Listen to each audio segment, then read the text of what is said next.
Rio acorda cercado de nuvens em pé na frente de um anjo. O anjo começa dizendo que ele morreu recentemente, mas que ele não vai pra vida após a morte agora. Em resumo, ele se tornou mais uma recente vítima do infame caminhão dos Isekais, né? Agora cabe ao Mikael enviar ele para um novo mundo, onde começaria sua nova vida. De acordo com Mikael, Rio não receberia nenhuma missão especial ou um grande objetivo desse novo mundo. Ele era livre para viver como ele quisesse. Quando Rio expressa o seu desejo por uma vida pacífica e descontraída, Mikael não apresenta objeções, mas antes de enviar ele, Mikael precisa de uma rápida visão ali geral do mundo onde o Rio vai ser reencarnado. E nesse novo mundo se chama Fi, uma terra mágica onde cerca de 20% da população é capaz de usar feitiços e de acordo com a sua afinidade elemental natural. No caso do Rio, sua maior afinidade é com o elemento da água. Como o pedido do Rio foi por uma vida tranquila, Mikael preparou para ele uma aconchegante casinha. Com um kit inicial, ele incluiu 2 livros tutoriais e uma faca, né? Até também uma barreira protetora ao redor da casa para manter os monstros afastados. Além disso, a casa veio bastante abastecida com comida, coisa suficiente para durar tipo uns 2 meses, garantindo que o Rio não passasse fome tão cedo. Mikael também forneceu um guia detalhado sobre os monstros que podem aparecer na região, algo que seria útil futuramente. Quando ele precisar lidar com as criaturas na floresta, ele vai usar aquilo ali como manual. Mas por agora, o foco do Rio é testar suas novas habilidades mágicas. Ele sai da casa e começa a gritar o feitiço: água, água, sai! E imediatamente ali, instantaneamente, forma-se uma esfera de água e sai da sua mão. A magia se revela muito mais simples do que ele imaginava. E surpreendentemente, ele acaba percebendo que consegue conjurar o feitiço apenas visualizando a bola de água sem a necessidade de verbalizar o encantamento. Confirmando a sua habilidade mágica, Rio vai direto para a casa de banho e começa a encher a banheira. No entanto, logo percebe um problema. Ele só consegue produzir água fria e não tem como aproveitar o banho relaxante assim. Ele tenta acender uma fogueira para poder aquecer a água, mas percebe que não faz ideia de como criar fogo manualmente. Frustrado, ele se deita de costas ali em derrota, mas quando olhou para o sol, uma ideia lhe ocorre. Ele enche uma bacia de água e começa a focar nela, tentando comprimir o líquido extraindo o calor. Lentamente o gelo começa a se formar e com mais esforço e prática ele consegue moldar um gelo numa tulipa improvisada. Usando essa lupa então, ele vai lá e aproveita a luz do sol para poder acender uma fogueira. Como o fogo finalmente aceso agora, o Rio aquece o seu banho que estava congelante. E no fim do seu primeiro dia, ele consegue relaxar e curtir um bom banho quente. Agora que ele dominou a criação do gelo, ele percebe que o oposto também deve ser possível. Se ele consegue remover o calor para congelar a água, deve ser capaz de adicionar calor para poder aquecer ela. E esse se torna o próximo objetivo dele, algo que começaria a praticar a partir dos próximos dias. Na manhã seguinte, enquanto ele toma o café da manhã, o Rio começa a pensar. Com apenas 2 meses de suprimentos fornecidos por Mikael, ele sabe que em breve precisaria caçar para se manter. No entanto, ele duvida que uma simples faca seja suficiente para poder enfrentar os monstros da floresta. Por isso ele decide começar a praticar na sua magia ofensiva. Sua primeira tentativa é lançar uma bola de água contra uma árvore, e funciona exatamente como ele imaginava, mas um pequeno respingo da água não seria muito útil numa luta real. Então ele lembra de uma maneira de aumentar o poder da água, que é comprimir a esfera para poder gerar mais pressão em um ponto focal. A ideia é boa, mas o seu controle ainda é fraco. O jato de água mal tem mais força do que a própria pistola de água de brinquedo, e o Rio se recorda de algo que Mikael mencionou antes de reencarnar. A magia depende fortemente da imaginação. Quanto mais clara a imagem mental, melhor o resultado. E o refinamento vem com a prática. Depois de vários dias de treinamento sem interrupções, os jatos de água do Rio começaram a ganhar forma e parecerem decentes, mesmo que ainda estejam longe de serem fortes o suficiente para derrubar um monstro. Mas por outro lado, ele já aprendeu a produzir água quente, permitindo a ele desfrutar de banhos relaxantes sempre que quiser, ainda que o controle de temperatura não esteja perfeito. Na manhã seguinte, ele decide praticar sua magia de gelo mais uma vez, só que dessa vez, o Rio tenta conjurar gelo diretamente no ar. Mesmo que seja algo difícil e leve quase 3 minutos para se formar, ele finalmente consegue criar um gelo do nada. Só que, ao contrário da água, ele tem dificuldade de lançar aquele gelo da mesma forma, né, com a mesma facilidade. Seu treinamento de combate não tem ido muito bem até agora. Nenhum dos feitiços que o Rio criou teve muito impacto. Ainda assim, ele acredita, né, que passar as próximas horas se esforçando, praticando sem parar, é o que vai fazer efeito. E ele faz isso até que finalmente desmaia por exaustão de mana. Imaginando que atingiu o seu limite por aquele dia, ele decide descansar. Só que na manhã seguinte, assim que sua mana é totalmente restaurada, ele retorna direto ao treinamento. Essa rotina se torna cotidiana do Rio pelas próximas semanas. Graças a todo o seu esforço, ele agora consegue criar gelo instantaneamente, transformando isso num feitiço ofensivo confiável. Com o seu novo conjunto de magia de ataque finalmente pronto e com os suprimentos de comida começando a acabar, Rio vai lá se aventurar na floresta pela primeira vez para poder começar a caçar. Ele rapidamente encontra um conjunto de pegadas de animais ali e decide seguir essas pegadas, o que leva a um rio próximo. Enquanto ele começa a explorar, ele encontra algumas pedras afiadas à beira do rio, algo que ele só pode usar para poder acender fogueiras, batendo contra a borda da sua espada, e também aproveita para coletar algumas ervas de desintoxicação, caso precise mais tarde. De repente, um rosnado profundo ecoa atrás dele. Quando ele se vira, dá de cara com um javali menor e congela no lugar. O javali, ele parte para cima dele, e essa é sua primeira batalha de vida ou morte. Ele entra em pânico, porque nunca fez isso, só que no último segundo possível, ele recobra os sentidos e salta pro lado, mal conseguindo escapar da investida da criatura. Mas o javali não desiste. Ele se vira vira pronto para atacar de novo. Felizmente, a mente do Ryu clareia, né, a tempo, e quando o javali avança em sua direção, Ryu rapidamente conjura um caminho de gelo sobre seus cascos, fazendo ele escorregar. Sem perder muito tempo, ele invoca várias estacas de gelo no trajeto ali do monstro e perfura ele, matando o bicho instantaneamente. Depois de derrotar o javali, o Ryu, ele consulta o guia de monstros para poder aprender mais sobre ele, né, e segundo o livro, o javali menor é na verdade um monstro mais fraco daquela floresta. O guia parece claramente feito para iniciantes, já que a maioria das criaturas listadas é relativamente simples. Só que, perto do final do livro, o Ryu encontra duas páginas adicionais que se destacam e que parecem conter algo muito importante. Uma delas descreve dragões, que são criaturas imensamente poderosas capazes de destruir cidades inteiras sozinhas. E o guia adverte fortemente para fugir imediatamente, caso encontre um, porque lutar contra ele é considerado suicídio. Dito isso, escapar de um dragão também não é provável, ou seja, encontrar ele é basicamente o fim de jogo. Em outra página menciona seres misteriosos chamados Akuma, aparentemente um tipo de anjo caído, só que o livro oferece pouquíssimas informações sobre eles. O único conselho é direto: se você encontrar um, você tá praticamente morto. No dia seguinte, então, Ryu sai para caçar novamente, mas enquanto lá tá com a guarda baixa, um falcão assassino gigante desceu do céu e se lançou num ataque surpresa. A criatura usou a magia de vento para poder cortar as suas presas com as lâminas afiadas, e o Ryu não tem escolha a não ser correr, né, conjurando rapidamente escudos de gelo para começar a bloquear os cortes do vento. Ele sabe que os falcões são oponentes extremamente perigosos e prefere evitar essa luta, mas escapar não é uma opção. Isso significa que sua única escolha agora é manter a posição e revidar. Ele então levanta a mão, dispara um jato de água, mas o falcão desvia daquele ataque ali, mergulhando numa rajada de vento cortante. Ryu, no entanto, reage a tempo, formando um escudo de gelo e atingindo o olho da criatura, fazendo ela cair no chão. Momentos depois, o falcão recupera a consciência. Mesmo que tenha perdido um olho permanentemente, ele alça voo e recua, subindo aos céus, mas antes que desapareça por completo, ele cruza os olhos com o Ryu ali uma última vez, gravando o rosto do jovem na sua memória, porque agora é pessoal. O Ryu então solta um suspiro de alívio, grato por ter sobrevivido. Ainda assim estava longe, né, da sua vida pacífica que ele tanto queria pra si, mas durante a perseguição com o falcão, ele correu tão fundo na floresta que acabou completamente perdido, vagando até altas horas da noite. É quando ele começa a procurar um caminho de volta pra casa, que inesperadamente ele acaba tropeçando num lago brilhante. Bem no centro da água tá um Dullahan. E pelo que parece, cara, a criatura já notou ele. Com o tempo, o Ryu aprimora suas habilidades por meio do treinamento implacável, né, dominando a arte de caçar e de conservação de alimentos com relativa facilidade. A sua magia da água se tornou significativamente mais poderosa, e agora ele é capaz de conjurar camadas de gelo afiadas e lançar elas no instante. Até mesmo os seus jatos de água evoluíram, cortando facilmente através de pedras sólidas. Nesse ponto, a sua destreza em combate se tornou formidável. Só que o gelo não é a única coisa que o Ryu tem praticado. Desde o seu encontro com o Dullahan, ele passou a se aventurar na floresta todas as noites para enfrentá-lo. Curiosamente, o guia de monstros nunca mencionou Dullahans. Ou eles não são classificados como monstros, ou eles são avançados demais para o manual de iniciante. Mesmo assim, o Ryu continua determinado a enfrentá-lo. Ele então corre empunhando o seu cajado de gelo e começa a atacar, tratando o encontro mais uma vez como uma sessão de treinamento, né, do que como uma batalha real. Afinal de contas, Dullahan acaba superando ele completamente em potência e técnica. O Ryu faz o possível para se defender, invocando escudos de gelo para bloquear os golpes, mas apesar dos esforços, é rapidamente sobrecarregado e derrubado em questão de segundos. Embora Dullahan nunca tenha falado uma única palavra, o Ryu sente que ele assumiu o papel de um mentor, como se estivesse tentando moldá-lo em algo mais forte. De repente, Dullahan levanta a espada, canaliza magia de água para alongar a lâmina, e o Ryu observa surpreso ao perceber que também é capaz de usar aquela técnica. Depois de demonstrar, o Dullahan entrega a espada ao Ryu e caminha calmamente de volta pro lago. Certo dia, enquanto o Ryu tá caçando, ele é emboscado pelo mesmo falcão assassino do seu encontro anterior, mas agora ele tá diferente. Sua plumagem é negra, deve ter evoluído de alguma forma, forçando ele a ficar mais forte apenas por esse momento de vingança. O falcão então mergulha sobre o Ryu, liberando uma barragem de cortes com magia do vento, e em resposta o Ryu rapidamente conjura 5 paredes de gelo para se proteger. Só que com a sua evolução, os ataques do falcão são muito mais poderosos, fortes o suficiente para destruir todas as defesas no instante, e uma onda de ansiedade começa a tomar conta do Ryu. Ele corre pelo campo, erguendo barreiras de gelo conforme ele vai recuando, tentando sobreviver aos ataques. Quando ele vê uma abertura, ele contra-ataca com uma saraivada de espinhos de gelo, mas o falcão evita com muita facilidade, avançando com explosão completa, né, numa velocidade absurda em cima dele. E essa não é a única surpresa. O falcão solta um grito agudo em uma frequência que interrompe a magia com o Ryu, entendeu? Fazendo com que os seus escudos desapareçam, deixando ele quase indefeso. Mas a criatura ainda não terminou. Ela começa a pairar ameaçadoramente à sua frente, e o Ryu sente que o ataque devastador tá prestes a acontecer, mesmo que não saiba quando. Momentos depois, ele sente a eletricidade no ar. Um raio se dispara em direção a ele e um golpe fatal. Por sorte, ele consegue usar um pedaço de madeira ali como um para-raio e pula pro lado, salvando no último instante. Enquanto ainda luta para recuperar-se do choque, o falcão mergulha, mirando suas garras afiadas em um golpe final. E no último momento, o Ryu acaba conjurando sua lâmina de gelo e bloqueia o ataque. Eles trocam mais alguns golpes, mas o Ryu se lembra do intenso treinamento que ele estava tendo com o Dullahan, e ele vê uma abertura na guarda do falcão. E aí ele finca a espada direto no pescoço da criatura. O falcão cai no chão, Ryu caminha lentamente até ele, tomado por uma estranha sensação de compreensão. E aí ele entende. O falcão perdeu o olho por sua causa e desde então foi movido por um desejo insaciável de provar sua força, evoluindo, treinando e superando os seus limites. Mas o Ryu também esteve fazendo o mesmo, lutando, se esforçando, crescendo e no fim, apesar de tudo, o Falcão foi derrotado. Depois disso, o Ryu começa a caminhar de volta para casa, mas para sua completa surpresa, o dragão aparece do nada diante dele. E aí, meu irmão, ele lembra do que o livro falava, né? Dragões são imbatíveis. Ele se convence de que aquele é o fim para ele, mas para sua surpresa, o dragão fala com ele por telepatia. Não parece um dragão agressivo, na verdade ele explica que tá apenas passando ali, né? Procurando o Falcão Negro que passou recentemente pela área. O dragão, ele simplesmente quer saber se o Ryu viu ele por perto. E aliviado por perceber que o dragão não é hostil, o Ryu rapidamente entende que ele tá se referindo ao Falcão que ele próprio derrotou há pouco tempo. Nervoso, ele pede desculpas, explicando que o Falcão atacou ele primeiro, não dando escolha a não ser revidar e no fim tirar ele de combate. E o dragão ficou chocado, sabendo que um humano como o Ryu foi capaz de derrotar um Falcão evoluído. Só que ele não parece particularmente incomodado com isso. O que realmente chama a sua atenção é a espada que o Ryu carrega. Ele imediatamente reconhece a arma como sendo a lâmina do Rei das Fadas. Pro Rei das Fadas confiar uma arma a um mero garoto, o Ryu certamente deveria ter algo extraordinário para poder conquistar o seu favor. O dragão então começa a simpatizar com o Ryu e o Ryu, ainda sem entender muito as coisas, né, sobre aquele mundo, aproveita a rara oportunidade para fazer algumas perguntas. Os dois acabam conversando por várias horas até tarde da noite. A conversa, porém, é interrompida quando o dragão diz que precisa retornar para casa. Ryu expressa sua gratidão pelas respostas recebidas e o dragão retribui, dizendo que fazia muito tempo desde que teve a conversa tão envolvente assim. Eles se despedem com um caloroso adeus. E enquanto isso, lá no céu, temos Mikael, que estava revisando os documentos relacionados à reencarnação do Ryu, quando de repente nota algo que tinha esquecido. Acontece que o Ryu foi concedido com uma característica oculta, algo que Mikael não via desde que enviou uma garota para aquele mesmo mundo há 10.000 anos atrás. No caso do Ryu, essa característica é a juventude eterna. Mikael acha isso bastante incomum. Depois de tudo, o Ryu vai à praia, desejando alguns frutos do mar grelhados no sal, mas fica chocado ao ver um naufrágio gigante. Ele percebe o cadáver de um homem, o que deixa ele triste. No entanto, de repente, houve um grunhido de outro homem. Aliviado e feliz agora por perceber que alguém ainda está vivo, o Ryu começa a se aproximar. Abel se lembra de como o navio foi destruído por um monstro gigantesco ali, marinho, e quando ele acorda, fica surpreso ao se descobrir vivo. Ele olha ao redor e vê os seus pertences colocados do lado da cama, então pega uma espada e sai de casa. Ryu chega para cumprimentá-lo e Abel fica um pouco surpreso, né, por não conseguir sentir a presença dele. A julgar pela maneira como o Ryu tá se vestindo, presume que ele não tem outra roupa para usar, mas logo percebe que não deveria pensar mal desse homem que salvou a vida dele. Abel se apresenta e agradece ao Ryu por tê-lo salvado, mas ele começa a mencionar que tudo que ele fez foi levar o cara para casa, então não tem necessidade de agradecer. Em seguida, começa a compartilhar uma triste notícia. Infelizmente, ninguém mais sobreviveu. Abel percebe que os corpos dos seus companheiros também devem ter sido levados para a praia, e ele revela que todos eram contrabandistas, então o Ryu não precisa se preocupar com eles, o que acaba deixando o garoto chocado. Antes de Abel poder fazer qualquer coisa, dizer alguma coisa específica, seu estômago começa a roncar de fome, então o Ryu convida ele para almoçar. Enquanto come, Abel descobre que o Ryu não tem outras roupas, e que surpreende ele, e ele pergunta por que ele não compra roupas novas. Só que logo ele entende que como o Ryu não tem dinheiro, ele não pode fazer isso. Abel teme tê-lo ofendido de alguma forma, mas o Ryu menciona que não tem cidades por perto, e é por isso, não ele pode simplesmente comprar o que ele precisa. Abel então conclui que o Ryu deveria conseguir comida caçando, o que o impressiona, e ele se pergunta se o Ryu usou uma faca para isso, mas o Ryu revela que na verdade ele só usa a autodefesa para poder limpar ali o que é a caça dele. Afinal de contas, ele utiliza a magia da água para caçar, e Abel fica impressionado. Mesmo nas províncias centrais, só metade da população é capaz de usar magia, e ele não tá entre essas pessoas. O Ryu relembra então que Mikael disse a ele que apenas 20% da população tem esse dom, mas Abel não entende os seus resmungos, então o Ryu desconversa e diz que não é nada demais. Daí Abel pede para que leve ele até o litoral, porque ele deseja confirmar algo, e no caminho Abel pergunta ao Ryu se precisa de um cajado, já que ele é um mago, mas o Ryu responde que ele não tem um, o que surpreende Abel, que imagina que o Ryu seja pobre demais para ter um cajado. Ele diz ao Ryu que caso enfrentem algum problema, ele deveria deixá-lo ir para a linha de frente. O Ryu se recusa, mas Abel começa a insistir, e porque esse é o mínimo, né, que ele pode fazer, caso contrário a sua reputação ficaria manchada por sempre ser o único a ser salvo. Relutantemente o Ryu acaba permitindo isso daí. Ao chegarem no meio da costa, eles ficam chocados ao ver que os corpos desapareceram. Ryu começa a suspeitar ali de alguns monstros, né, que comeram aqueles corpos, ou que a maré levou eles de volta pro mar. Abel reflete que se não tivesse sido salvo pelo Ryu, teria tido o mesmo destino. Ele é grato por estar vivo agora. E o Ryu comenta que ele deve ser muito sortudo. Abel concorda com isso. Abel então menciona que acha muito estranho um homem que salvou a sua vida chamar ele de senhor, embora o Ryu acredite que ele seja mais velho. A pedido do Abel, então, ele concorda em chamá-lo pelo nome, o que o deixa feliz, porque é assim que todos os seus amigos o chamam. Ryu fica surpreso por Abel considerá-lo um amigo, e enquanto pensa nisso, Abel informa que não conseguiu encontrar o que procurava. Ryu então pergunta o que ele planeja fazer, e o Abel diz que precisa encontrar os seus amigos de alguma forma, e o primeiro passo é chegar até a cidade de Lon. Embora o Ryu nunca tenha estado lá, ele acredita que ela fica do lado norte, e que eles precisariam caminhar por aquele lado da ilha para poder chegar lá. O Abel tem até uma ideia e decide desfrutar do Ryu como seu guia, e o Ryu concorda, né, com o condições de que ele tenha pelo menos um dia para se preparar. Ryu então percebe que não seria capaz de continuar vivendo o seu sonho da vida pacífica.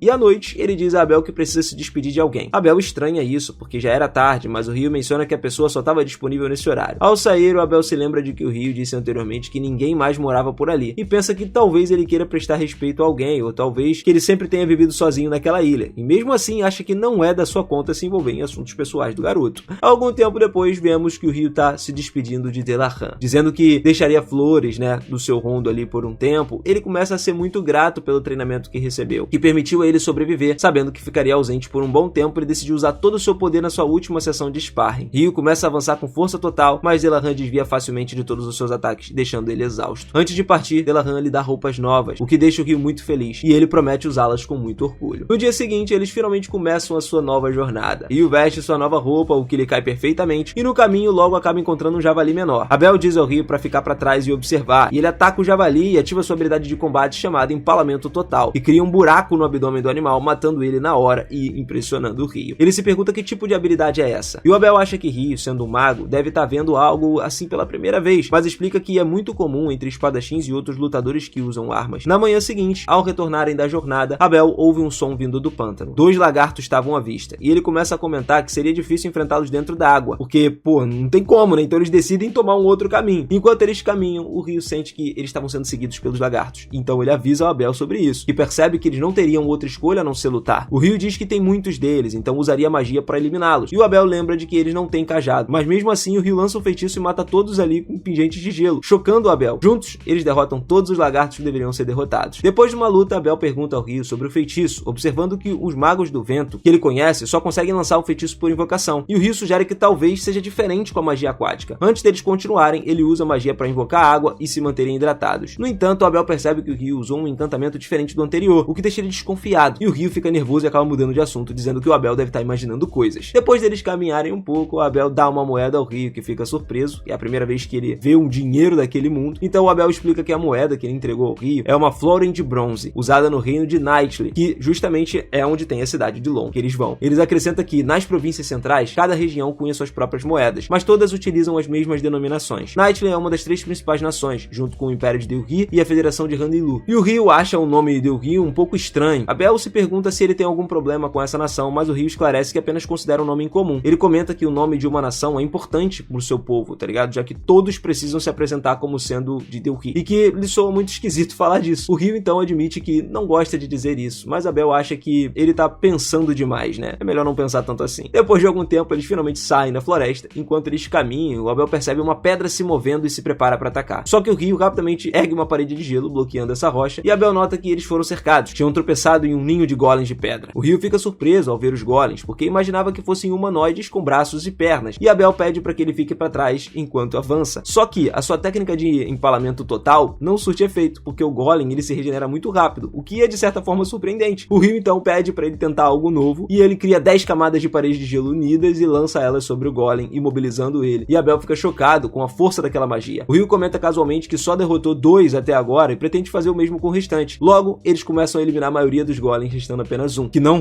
estava se movendo de forma alguma. E o Ryu suspeita que os golems, eles extraem energia da terra, e como aquele estava virado, ele não conseguiu absorver nada. Abel então percebe uma grande pedra mágica presa na base do golem, o que deixa ele feliz, mas ele lamenta não poder extrair mesmo dos outros. No caminho, a dupla encontra então um hipopótamo gigante dormindo. Ryu pergunta se Abel quer matá-lo, mas ele responde que não tem essa ambição. Nunca tinha visto pessoalmente, mas parece um gigante. E de repente, vários wyverns se aproximam, deixando o Ryu animado com a ideia de assistir uma batalha monstruosa de camarote ali, tá ligado? Abel acha que o gigante estava em desvantagem, mas o Ryu acredita que não seria tão fácil derrotá-lo. Conforme os wyverns começavam a atacar, o gigante se levanta e solta um grito que acaba derrubando todo mundo, fazendo eles cair no chão. É a hora exata. O Ryu explica que aquilo foi negação mágica até. À noite, enquanto eles começam a acender uma fogueira para cozinhar a refeição, Ryu brinca dizendo que esperava uma luta entre Abel e o Behemoth ali, mas o Abel diz que isso não ia acontecer. Ele comenta que já ouviu falar sobre armadilhas em masmorras com efeitos semelhantes, mas nunca tinha presenciado uma negação mágica antes. Ao ouvir a palavra masmorra, o Ryu começa a se empolgar. Abel percebe o seu interesse e pergunta se ele quer saber mais sobre elas, e o Ryu responde que gostaria de visitar uma. Abel diz que tem apenas uma masmorra nas províncias centrais, e por sorte fica justamente na cidade onde eles estão indo. O Ryu começa a brincar, perguntando por que Abel escondeu essa informação, e ele se defende dizendo que ele não sabia que estava tão interessado. Daí o Ryu continua provocando ele, perguntando se ainda tá escondendo mais informações. Abel então pergunta ao Ryu se conhece elfos e anões, e o Ryu responde que não, e aí ele começa a explicar que os anões são ferreiros habilidosos e também bons combatentes, e que alguns vivem em Lon. Já os elfos têm apenas um em Lon, os demais vivem reclusos na floresta e raramente saem de lá. O Ryu acha que isso combina com o que ele imaginava, mas Abel começa a duvidar, já que o Ryu nunca saiu daquela ilha.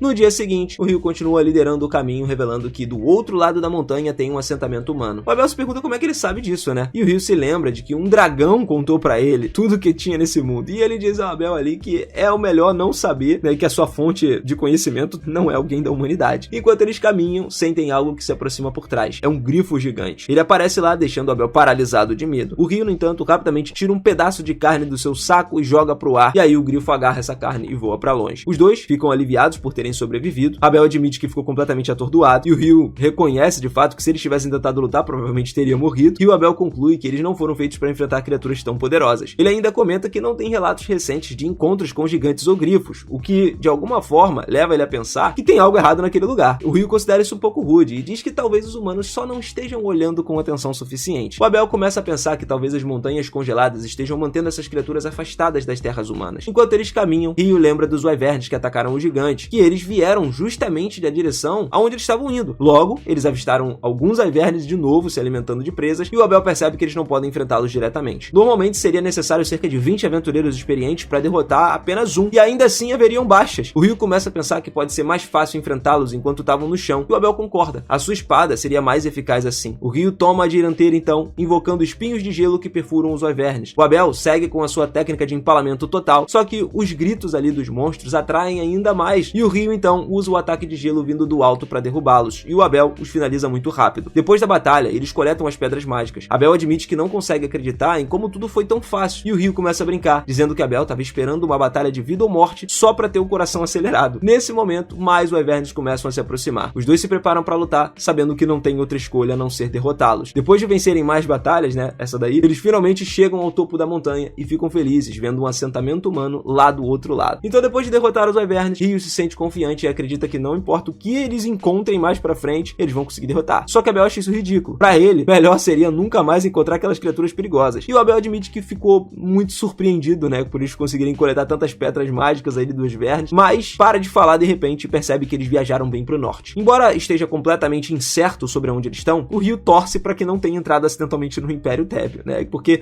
nesse Império não ia dar bom não. Abel, no entanto, tranquiliza ele dizendo que o Império é mais ao norte ainda, então eles ainda estão seguros por ali. Ryu fica muito aliviado, o que desperta uma certa curiosidade de Abel sobre por que ele parece odiar tanto aquele lugar. E o Ryu responde que não tem nada pessoal contra o Império, só não gosta do nome, e que o Abel acha muito estranho. Nesse momento, o Ryu percebe que a estrada estava cortando a paisagem, e o Abel observa que ela corre pro leste, de leste para oeste ali. Olhando ao redor com mais atenção, ele reconhece a área, e Ryu se vê perdido nos seus pensamentos, perguntando se está tudo bem. Abel começa a explicar que se eles seguirem pela estrada em direção ao oeste, logo eles chegariam à cidade de Killad. Essa notícia anima o Ryu, que mal pode esperar para poder dormir numa cama de verdade. Abel se surpreende, porque achava que eles queriam continuar enfrentando mais wyverns, né? Mas o Ryu explica que essas são duas coisas completamente diferentes. O Abel tá mencionando que a comida de Kyland é muito deliciosa e insiste que o Ryu experimente. Isso deixa o Ryu ainda mais empolgado para visitar essa nova cidade. Pouco depois, eles começam a chegar lá e seguem até uma taverna próxima. Enquanto eles estão sentados, Abel sugere que o Ryu se registre na guilda dos aventureiros, mas o Ryu não faz ideia do que isso significa. Abel explica que o registro na guilda serve como intensificação, né? Permitindo que eles entrem em diferentes cidades e países sem pagar taxas de entrada. Abel conta que ao chegarem na cidade, ele atuou como fiador do Ryu e pagou uma moeda de prata para poder entrar. O Ryu, em um tom brincalhão, pergunta se isso fazia parte do plano secreto para tornar ele um servo. Ignorando a provocação, Abel continua tentando convencer o Ryu a se juntar à guilda, explicando que eles podem vender pedras mágicas e materiais ali dos monstros por um bom preço. Caso contrário, o Ryu teria que se tornar um alquimista para utilizar esses materiais, o que seria bem mais complicado. Ryu fica surpreso ao saber que a alquimia existe naquele mundo, mas mas fica ainda mais chocado quando o garçom traz um prato de arroz com curry. Ele pensa consigo mesmo que em histórias de Isekai, normalmente o protagonista viaja muito pra encontrar curry, mas de alguma forma ele já existe ali. O Abel pergunta o que ele tava resmungando e o Ryu fala que não é nada mais uma vez. Ao dar a primeira mordida, o sabor é tão bom que ele começa a devorar o prato em segundos. E logo ele pede outro, perguntando ao Abel se tem esse tipo de curry em Long. E o Abel confirma que sim, e diz que também achou delicioso.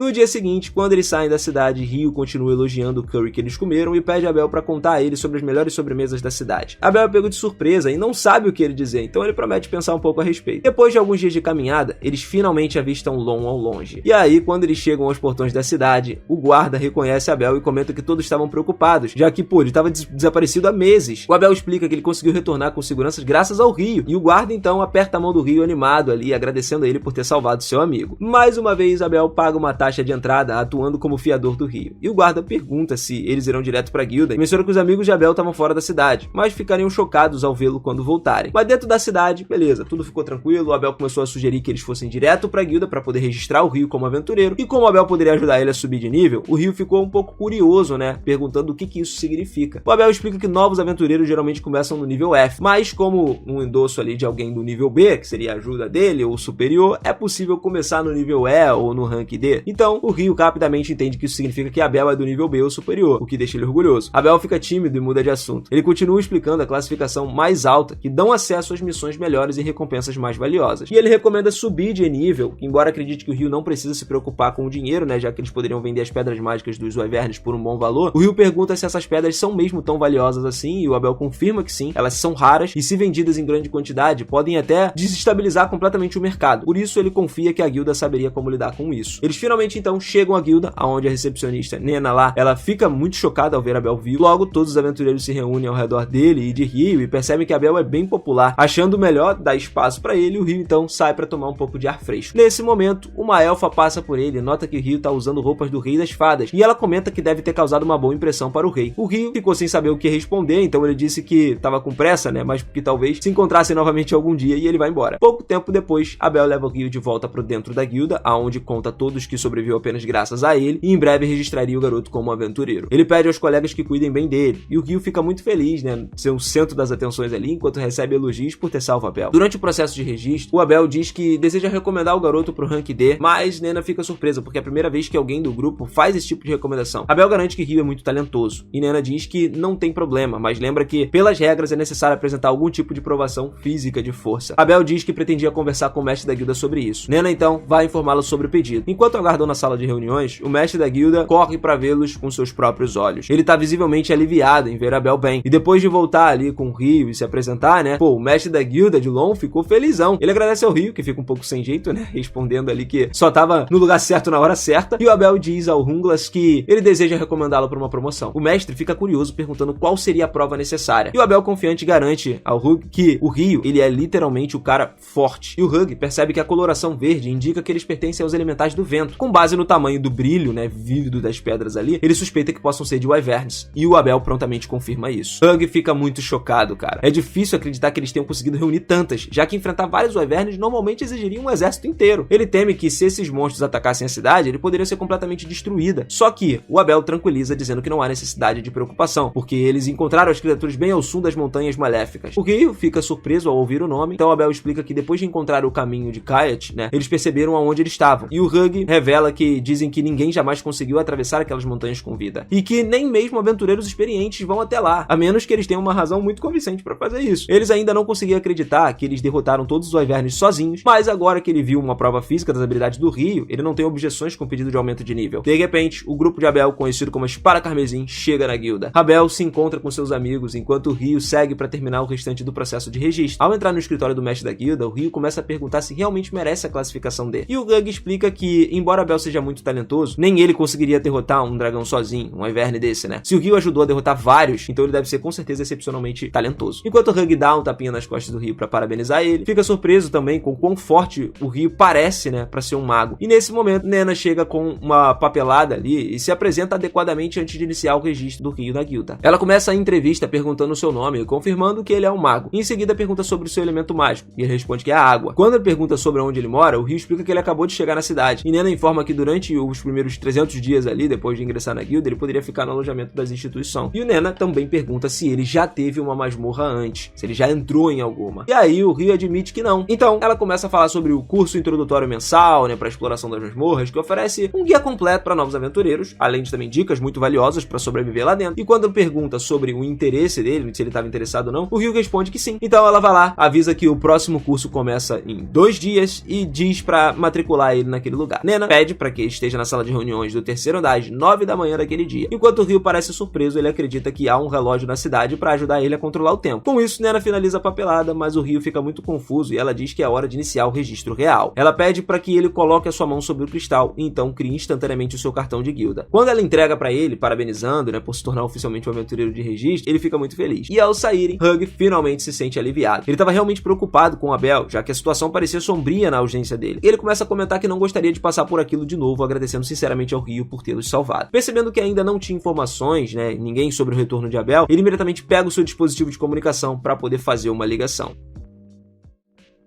Enquanto isso, Abel leva o Ryu para passear. Quando o Ryu pergunta onde eles estão indo, o Abel responde que era hora de buscar a sua recompensa por ajudá-lo a voltar para a cidade. Ele menciona que quer comprar algumas roupas, né, e um cajado para o Ryu. E o Ryu agradece, mas admite que não entende porque Abel insiste tanto no cajado. Abel explica que é porque ele é mágico, mas o Ryu revela que ele consegue lançar magia sem um cajado também. Então ele seria capaz de lutar com a espada em combate corpo a corpo também, sem problemas e tal. E o Abel fica chocado ouvindo isso, pede para ver a espada. Quando o Ryu mostra a espada, Abel comenta que parece mais uma faca do que uma espada de verdade. Temendo ter ofendido o Ryu, ele tenta até se desculpar, mas ele não se importa nem um pouco. Pelo contrário, ele pede ajuda a Abel, porque ainda tem muitas coisas que ele não entende sobre esse mundo. Então, a partir daí, o Ryu logo aprende que um dia ali tem 24 horas, uma semana 7 dias, um mês 30 dias. Basicamente, o mesmo que a Terra, né? E ele também descobre que as roupas são medidas em centímetros. E isso parece uma coincidência demais. O Ryu começa a se perguntar se alguém pode ter sido teletransportado para esse mundo antes dele, e talvez isso explique porque tantas coisas são semelhantes às do seu planeta natal. Mais tarde, Abel convida ele para uma festa, onde o Ryu é convidado de honra daquele lugar, apresentando ele a todos como seu salvador. Na manhã seguinte, Nino caminha ali, né, com ele, perguntando se ele se divertiu na noite anterior, e o Ryu responde que sim, mas admite que ele estava um pouco exausto. Eles logo chegam aos dormitórios da guilda, e quando entram na sala, veem um rapaz fazendo flexões. Ao notar, Nena naquele momento fica nervoso, e ela apresenta Ryu como novo colega de quarto, e os dois rapazes se apresentam como Niles e Aito. Depois de lembrar ao Ryu sobre a sua aula, Nena se despede, e Niles comenta que ela é muito bonita, enquanto Ido diz que deveria parar de ser tão formais assim uns com os outros. Nesse momento, Nena retorna ali com os outros recém-chegados, que também serão colegas de quarto. Ido nota que o novo parece muito jovem, e Amon confirma ali que tem apenas 16 anos. Infelizmente, depois de perder os seus pais, ele se tornou um aventureiro, porque era a única saída de sobrevivência dele. Nena informa ao Ryu que Amon também participaria do curso básico da masmorra, que sugere que os dois vão juntos pra lá, algo que os dois concordam, tudo de boa. Enquanto isso, Lin, que é amiga de Abel, não consegue acreditar que um mago possa criar um escudo de gelo espesso. Ela comenta que geralmente são muito finos e podem ser quebrados muito fácil, até mesmo com um golpe de ar. Insiste então em usar ele no ar para poder atacar um inimigo é completamente impossível, mas Abel afirma que o Ryu fez exatamente isso. Lin argumenta que a magia normalmente só pode ser conjurada perto do conjurador, então não faz sentido para ela. Ainda assim, a sacerdotisa diz que se Abel estava dizendo, então deve ser verdade. No entanto, Lin teme que se o Ryu algum dia se voltar contra ele, seria um grande problema. Ou ele poderia até simplesmente se aliar ao reino como inimigo. Abel, porém, garante que isso não vai acontecer. Quando perguntam como ele pode ter tanta certeza, ele explica que é porque o Ryu odeia o nome do reino. No dia seguinte, Ryu tá tendo aulas na masmorra, e o instrutor anuncia que eles terminaram suas aulas introdutórias ali sobre a exploração de masmorras. Naquela tarde, eles vão se aventurar no primeiro andar de uma verdadeira masmorra. Amon aparece naquele momento bastante nervoso com essa perspectiva, então Ryu aconselha a não se pressionar tanto. Caso contrário, ele esgotaria suas energias antes mesmo deles começarem a explorar. Quando o instrutor pergunta se alguém tem algumas perguntas, o Ryu, ele levanta a mão naquele momento, questionando se existe uma forma de viajar instantaneamente para uma camada da masmorra que já foi limpa. E a pergunta impressiona o instrutor. Embora ele explique que apenas certas masmorras na província sul têm essa funcionalidade, ele acrescenta que, até onde se sabe, esse tipo de masmorra não existe em Lon, já que se ouviu falar delas por meio de alguns rumores. Amon fica impressionado com o conhecimento do Ryu sobre isso tudo, né? Que não é de se admirar, lógico que ele tenha chegado ao rank D daquela forma. Mas o Ryu muda rapidamente de assunto, dizendo que ele só ouviu isso de uma outra pessoa. À tarde, os aventureiros novatos se preparam e descobrem então que a cidade é essencialmente construída construída em torno da masmorra. Então, eles acabam sendo informados de que, a cada poucos anos, o número de monstros dentro daquela masmorra aumenta drasticamente. É um evento conhecido como a Grande Tempestade de Maré. E o instrutor explica que durante esse período, alguns monstros podem chegar à superfície. Por isso, a cidade é protegida por uma camada dupla de muros. O Ryu percebe que o muro externo serve para proteger contra ameaças externas, enquanto o muro interno é voltado para conter monstros vindo da masmorra. Amon, ainda nervoso, pensa que tudo aquilo parece um desastre que está prestes a acontecer. Só que o instrutor tranquiliza eles dizendo que esse tipo de evento é muito raro e que não tem como ele se preocupar no momento.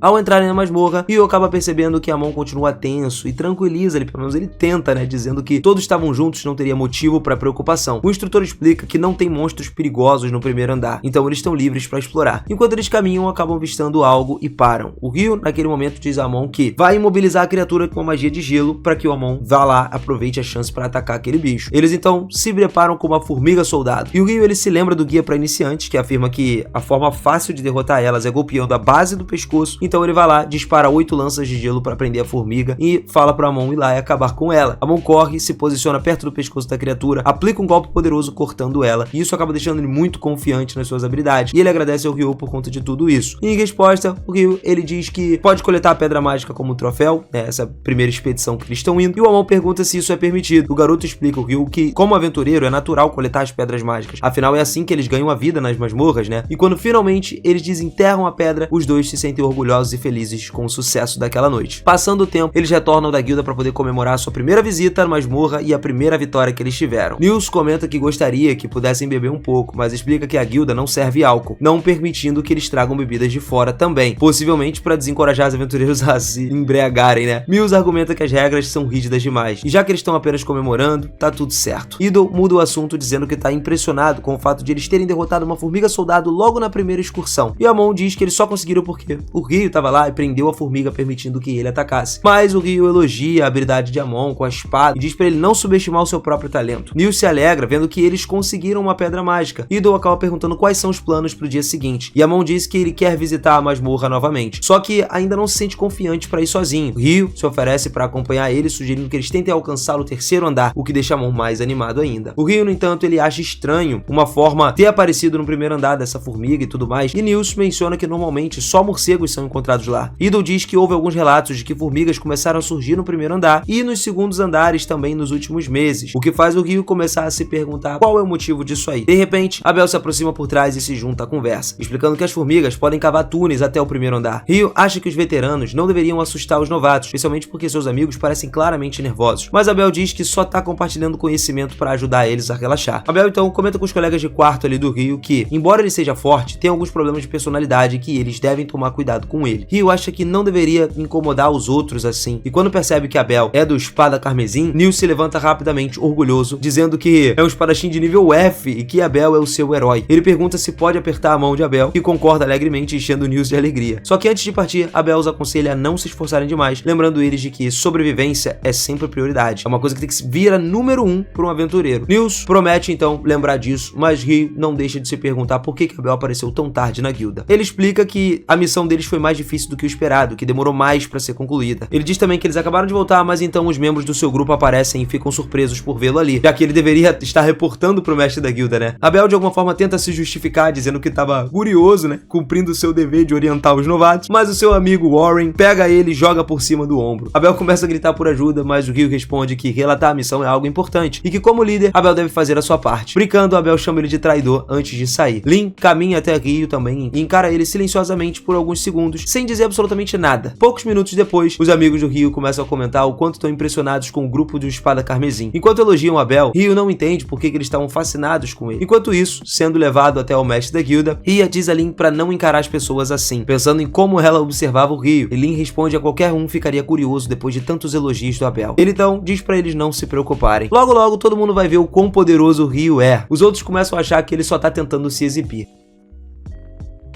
E na manhã seguinte, Amon tá empolgada pra voltar à masmorra, mas Ryo acaba lembrando de que ele não precisa ter pressa. Uma vez lá dentro, eles rapidamente encontram monstros. Ryo dispara lanças de gelo contra eles, enquanto Amon, agora mais confiante, reage muito rápido quando um lobo investe contra ele, cortando o seu corpo com muita facilidade. Um outro lobo tenta se aproximar sorrateiramente de Amon, mas o Ryo atinge com mais lanças de gelo, abrindo espaço para Amon finalizar essa luta. A cada combate, Amon vai se tornando mais confiante, e depois de derrotarem todos os lobos, Ryo comenta que a habilidade do Amon com a espada lembra do Abel. Então ele se lembra de que Amon mencionou que seu professor era um ex-aventureiro da sua aldeia. Amon explica que o nome dele é Kira, e que ele estudou numa escola muito renomada da capital. Ryo então acaba dizendo que acredita em Amon, porque ele tem um potencial muito grande para se tornar um grande espadachim como Abel. Amon, por sua vez, fica impressionado que o Ryo, mesmo sendo um mago, saiba tanto sobre esgrima. E ele explica que costumava treinar com um mentor, mas como seu estilo é original, ele não sabe se é realmente habilidoso com a espada ou não. Em seguida, ele pergunta a Amon se ele tá pronto para continuar explorando. Amon responde que sim, mas o Ryo acha que ele deveria descansar um pouco mais, já que seu estilo de luta ainda parece bastante exaustivo. Ele sugere que Amon comece a correr ali regularmente para aumentar a sua resistência e lembra como Abel costumava treinar logo de manhã. Ryo acrescenta que mesmo com os lutadores mais talentosos, eles precisam praticar muito, o que motiva Amon a se esforçar ainda mais.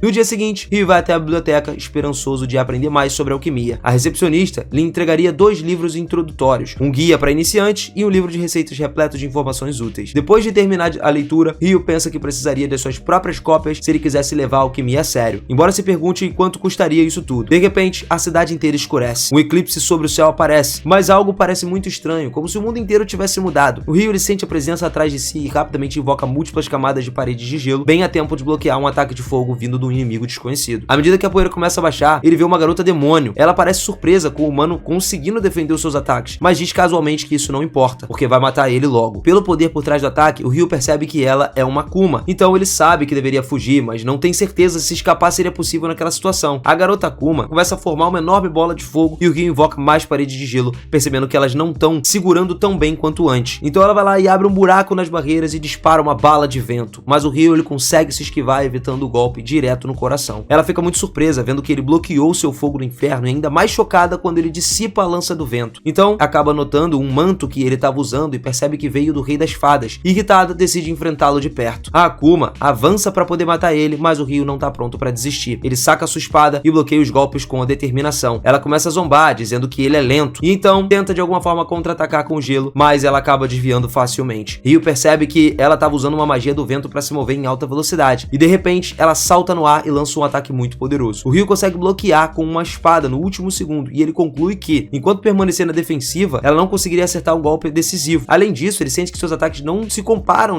com um treinamento rigoroso que ele suportou de Dullahan. A Akuma, ela percebe que ele estava usando a espada do Rei das Fadas e começa a questionar quem é realmente esse garoto. Então ela começa a formar um novo ataque de fogo, mas o Ryo dissipa com a lança de gelo antes mesmo que ela lance. Chocada com a sua velocidade, ela o chama de monstro com habilidades incríveis, reconhecendo quão perigoso ele é. Irritada, ela parte para um ataque total, mas o Ryo dissipa todos os seus feitiços e empurra para trás, lançando picos de gelo massivos na sua direção. Em resposta, ela usa força bruta para erguer as 2 paredes de concreto no chão, bloqueando todos os ataques com eficiência. Achando que tá segura agora, a Akuma é pega de surpresa por um ataque de cima. O Ryo acerta o seu ombro e a bochecha dela, pressionando na ofensiva, mas logo percebe que ela já curou os ferimentos. Enquanto ele tá um pouco distraído, ela se lança contra um prédio próximo. Agora, a garota Akuma, ela acredita ter vencido, mas de repente, uma gota d'água começa a cair do céu, e ao tocarem a pele dela, começa a queimar ela. Então ela grita de dor. Enfurecida, libera uma onda imensa de sede de sangue. Felizmente pro Ryo, o eclipse termina bem a tempo. Ela se apresenta como Leonor, mas o Ryo já sabe que ela é uma Akuma, então ela fica surpresa por ele conhecer a sua espécie. Isso significa que deveria tê-lo matado, porém admite que é impossível derrotá-lo dentro de um limite de tempo. Leonor diz que gostou da luta e estava ansiosa para ver ele novamente. O Ryo, no entanto, não compartilha do mesmo sentimento. Ainda assim, ela insiste em que eles vão se reencontrar por causa do quão forte ele é. Mesmo que ela não possa retornar agora, ele certamente encontraria outra como ela. E isso deixa o Ryo intrigado, percebendo que tem mais Akumas no mundo. Antes de partir, ela o avisa para não morrer, porque agora sua vida pertence a ela. Leonor também promete que será mais forte da próxima vez que eles se encontrarem, e então ela desaparece. O Ryo ele se sente feliz por estar vivo, acreditando que tudo é graças àquele manto que ele estava vestindo. Sem ele, provavelmente teria um buraco no seu ombro, então ele estava decidindo que vai sacar o dinheiro da sua conta para poder comprar os livros de alquimia.